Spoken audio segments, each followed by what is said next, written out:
Кудайдын чакырыгы 17 май.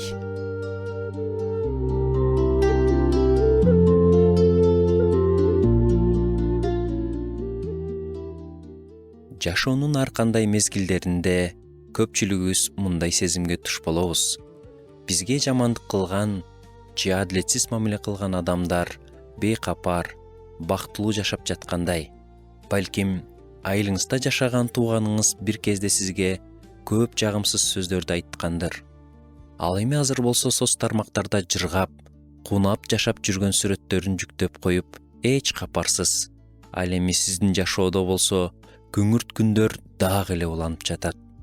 Же болбосо сизден кийин жумушка кирген кесиптешиңиз сизден аз аракет кылса да, азыр көтөрүлүп кеткенин көрүп жатасыз.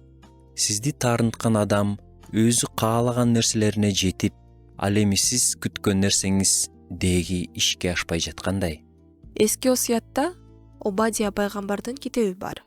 Ал Кудайдын элине кан жагынан жакын болсо да, душман болушкан Эдом эли жөнүндө жазылган. Бул китеп алардын жакында жок болору тууралуу эскертүү катары жазылган. Эдом эли бабылдыктар Кудайдын элин туткунга алып кетип жатканда четтен карап байкап гана турушкан. Андан да жаманы, алар буга кубанышкан.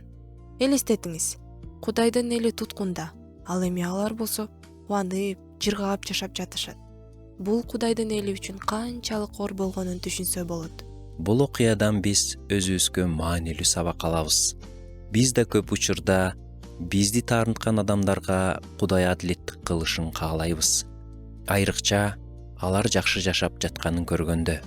Бирок бул жерде негизги чакырык бар. Адилетсиз көрүнгөн нерсеге тыгылып калбоо жана ал эмне үчүн жакшы жашап жатат деген суроого жооп издебестен өз жүрөгүбүзгө карап көрүү. Өзүбүзгө суроо берели.